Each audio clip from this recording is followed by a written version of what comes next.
Chapter 2 The Dawn Days. Generations ago, the people living in Britain were unlike those now occupying this bountiful land, and in bygone days great herds of cattle were tended on rolling green plains. Southward grew long-stemmed corn, but in those long-gone days it was not bartered with black-bearded strangers from beyond the stormy seas. The first folk holding this land were the Cam leaders, called Wictaran in the Old Tongue. But these were dwellers in the north, while southward were the dark, short-legged dwarfmen known as Kolbrin. They went kingless and chiefless, though it was said by some that stocky-statured Cathlon was once their king. No one knows who led the dwarfmen here, though men do say the land spawned them, though the land is good. They were hag-ridden, forest-fearing river dwellers who painted their faces and legs, users of evilly poisoned weapons. Theirs were the grim gods of death and darkness, and at their festival times the dwarfmen sat in sombre caves eating children as part of their evil feasting. They had no priests, only dwarfesses called Sheathan, meaning raven adopted, and there was a great one above all the others, called Harada, who lived in a smoky cave called Hegrin. They were ruled by old hag women who prepared hellish brews in fire churns tended by devilish brown swaddled dwarf maidens, for they also worshipped beings dwelling in smoke. The last hag woman queen of the Kolbrin was Quasi, who had a cave shelter hold at Inswitton, which is the dwarf isle now called Inniswig in the western tongue. Here they worshipped the old year teller coming from afar on wind floats, the neighing wind horses of latter days.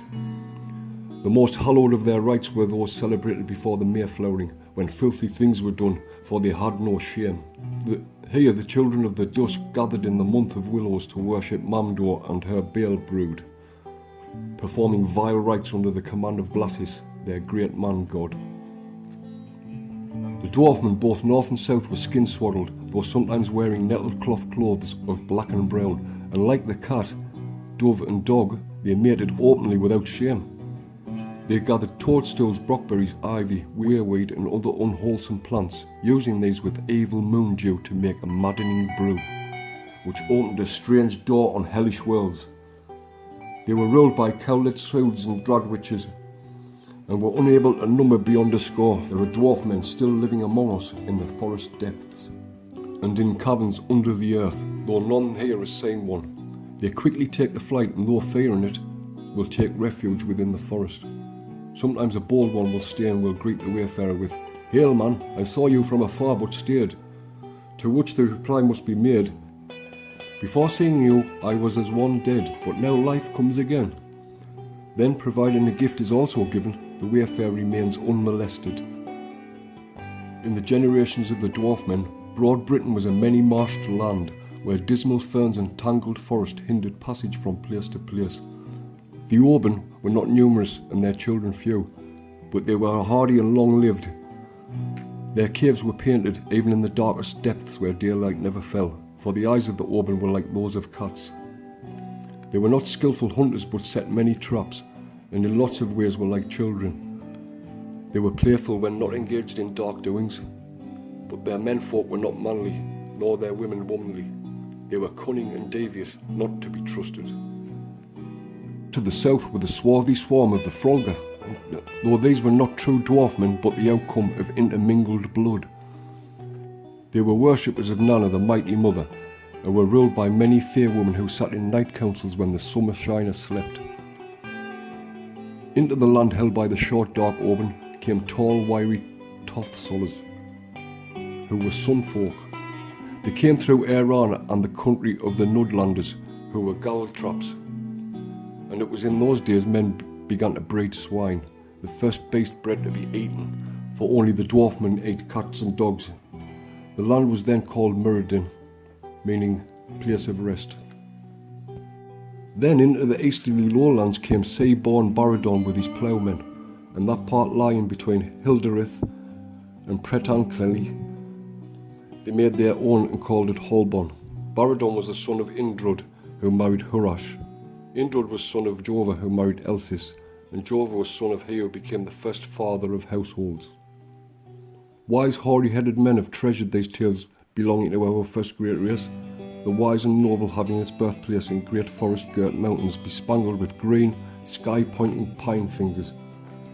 These are tales of times before men were men, when the big-bellied Murky Mother ruled the world-covering netherfolk, sharing the land with giant endlings. Great Gutted One was unaware of the wind-blasted saltwaters living in the mountain-hid, thicket-walled cave places beyond the corn-grass plains of Nominar. She knew only the cold companionship of hooded adders. There in smoke-smothered, gloom-enshrouded caverns, attended by her daughter Eldywed, she read signs for rock-stilled balings, plucked dark wisdom from writhing flames. Lovers of the comforting fire warmth, smoke dreamers, seekers of home hearth's consolation, not far-ranging warbringers or land openers, the netherfolk desired only to remain undisturbed, compatible companions to intangible wraiths, flitting shades and unsubstantial ghosts. They knew full well the secrets of Gorwell. Fearing forest-ruling Pafamba, they begged protection of the nether ogre. But among the life-giving trees he was powerless. In the smoke-curtained, many-pillared whole hall, unblessed by regenerating sunray, the netherfolk called upon their one-night goddess. Their prayers weird yelpings in the ruddy gloom.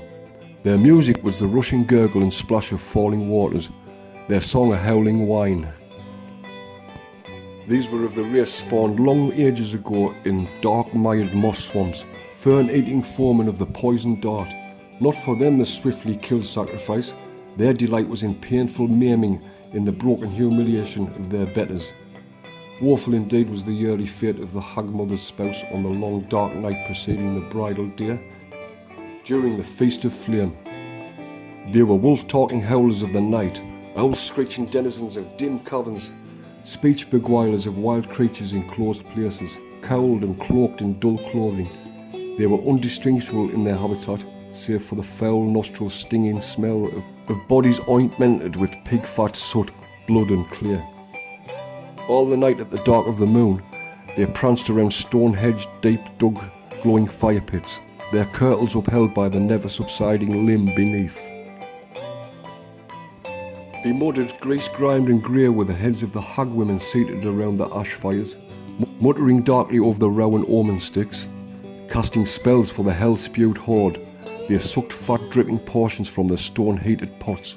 Only the poison-speared he-goat leader of the rituals received choicer portions than they. Never fighters with sword or axe and shield, the battle-shy dwarfmen were twin-handed dart-hurlers, back-pointing evil-toothed barbed short lances with their hand-carried weapons, and no man-smiting metal was theirs to work. Nor did they pin their cloaks, but held them together with animal threads. They had no shields, but were agile and deft in dodging the thrusting weapons of their foes. Into the dark, wild, wooded land came blood-haired Lodmore, son of Kell, wave-born, encased within the ship bellies of oak and beech. Father fighter of the upright Iberus, the hearth-hallower, the wife-maker, the child-protector, the wild herd rider. Up the flowing waters to Muspel, place of the netherfolk, came the fair-skinned wanderers, not with fight-straining eyes, but with hands empty of weapons and guileless hearts, seeking only to live out on the grass-thatched plains. Their eyes fell on sights never before seen, the feast of offal, the fire-smoke dancing, the open coupling before jesting, advice-giving onlookers. No sight for this maidens of the Iberus, no place for the wide-eyed women folk, not for red-cheeked children's curiosity the pleasures of the dusky horde, not for hard-hunting men the stone benches of the wolf wenches. The heavy-handed ones who made men of men had come to a land demanding their care, and they were vigilant. Long into the night echoed the songs to Billow and Blassis, while those of the upper-born race sat sternly silent, their disgust unvoiced. No thoughts of spear reddening had they, as they gazed upon the revolting antics.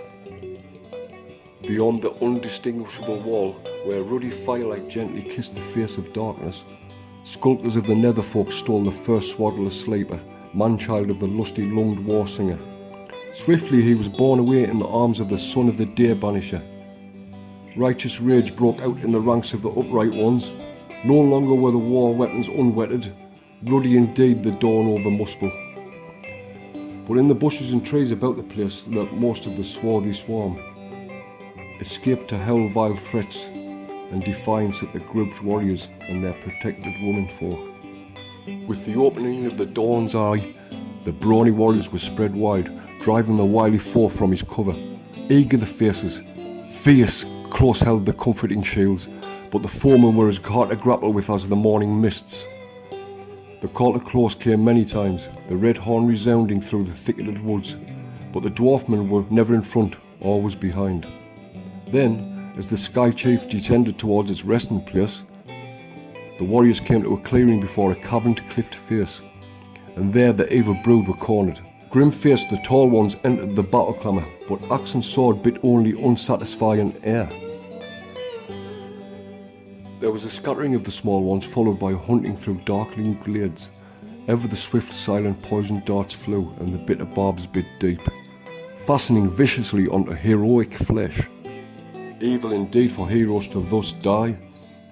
Back through bramble-entangled woods, through high-grassed glades came the weary warriors, the long, thirsty swords still alert and eager for the blood of the barbed dart throwers.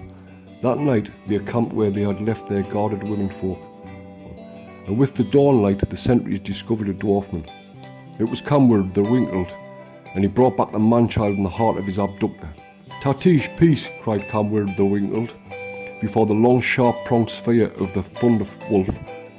"Let be, let us bide together." Sad tears the dark eyes shed. "Peace," said the sword sheathers.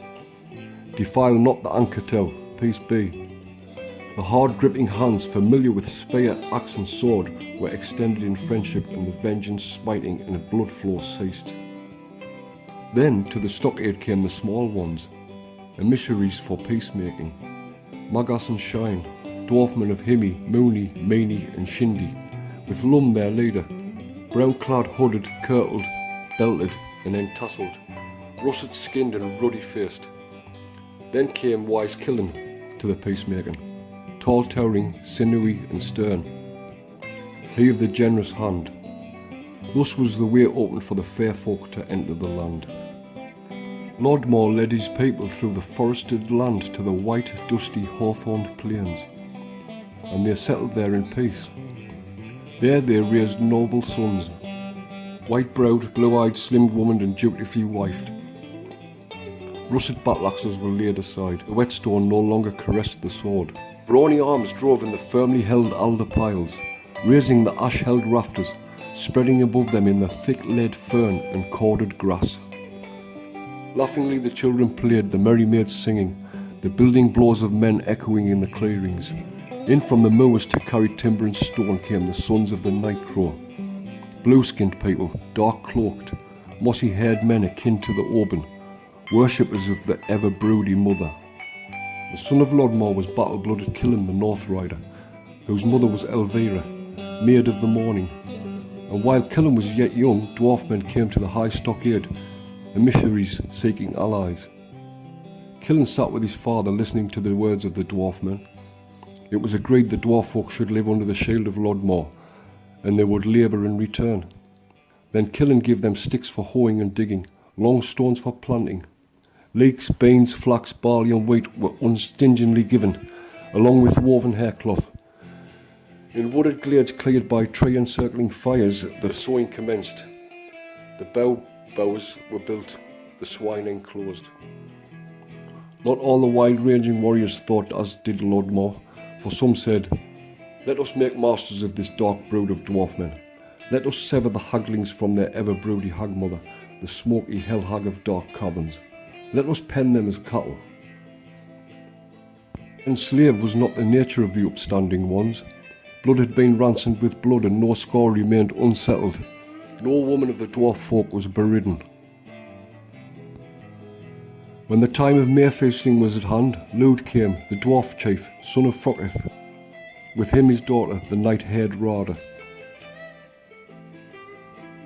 The dwarf maiden came well attended with young hag-women, her skin like half-ripe rose seed, small-faced, bedimpled, bird-eyed, full-haired to the knee, brown-kirtled, fur-shod, and cloaked with acceptable grace, she came as a worthy bride offering. Hers was the bracken bed, fragrant grass mingled within.